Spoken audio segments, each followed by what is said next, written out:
we should also understand pricing of IPO.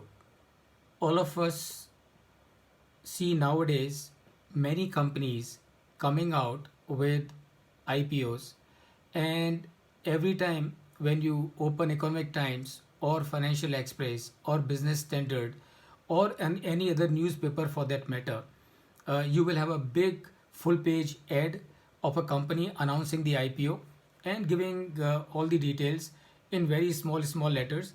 So a question would come to your mind, and that is, how do they decide the IPO price?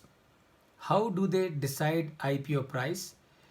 And for deciding the IPO price, what they take into account, they take into account two regulation, and that is regulation 1, regulation 6, sub-regulation 1 of issue of capital and disclosure requirement of SEBI, and they also take into account regulation number 6, sub-regulation 2 of the ICDR of SEBI. Now, remember friends, uh, this understanding of how the IPOs are priced not only important for us for doing the evaluation as per the SEBI regulations, but this is also important because many times you will see in case of FEMA, it says that the valuation will need to be as per the valuation by SEBI.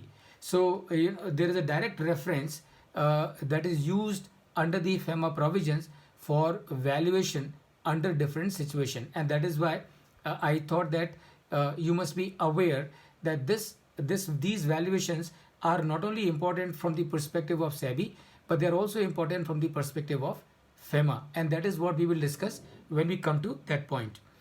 So what these regulations are, the regulation 6.1 says a company will be able to issue its shares at a premium provided this company has tangible assets worth 1 crore or more, this company has a net worth of 3 crore or more, and this company's average operating profit for last 3 years is more than 15 crore.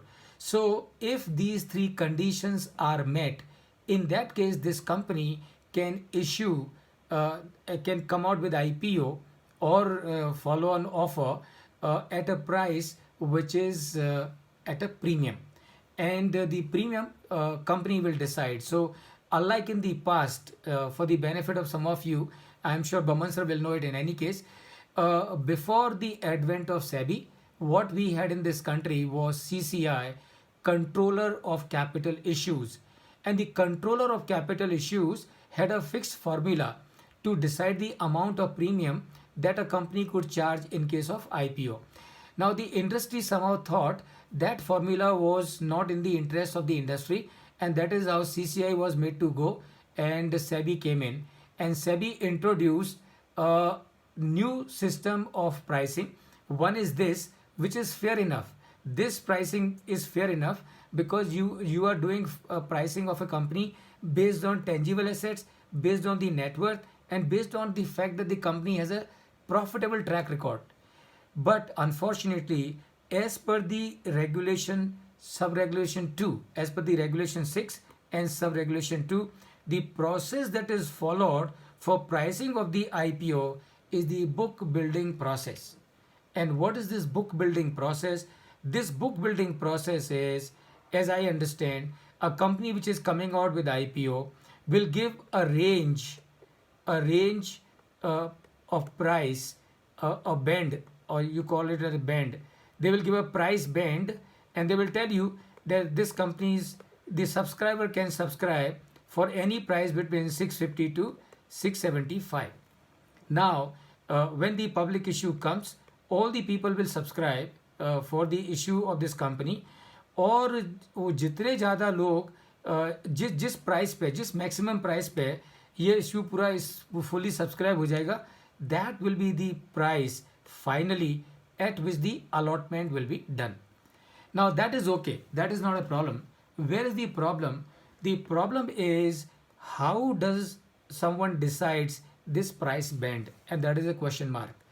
I have tried to see the red herring prospectus of many companies and try to understand as to if somebody has made a disclosure as to how did they decide this price band. Unfortunately, I did not see it, and that means this is a root cause of today's problem. And what is the root cause? What is the problem that we have today? You have a problem of Paytm. Paytm came out with a public issue of 2150, and today it is ruling at 550, which means what? Which means people who retail investor who invested in the IPO of Paytm, they have lost 1600 rupees per share. Remember, if a private equity is losing fund, it is understood. If a venture capital fund is losing money, it is understood. If a angel investor is losing money, it is still understood. But a retail investor making such a huge loss on every share, I think is something which is highly objectionable. And therefore, it is high time that the SEBI must also come out with guidelines and regulations as to how this price band is decided. This price band today is decided virtually arbitrarily, supposed to be decided based on the demand and supply. Now remember that demand and supply is only on paper, it is not substantiated anywhere in any way. And therefore, it is high time that the SEBI should come out with a guideline or regulation, or the Ministry of Corporate Affairs should do that and come out and they say any company which is giving a price band must also explain as to how they have arrived at this price band. If that is done, then of course it will be much better and much safer for the retail investor, because in any IPO that fails, it's not the private equity fund that loses, it is not the venture capital fund that loses, it is not the promoters who lose, it's not the anchor investor who lose, it is the retail investors who lose. And that is why for their protection this care has to be taken. And this, remember, is this is how the pricing of IPOs is done as per the issue of capital and disclosure requirement regulations of SEBI.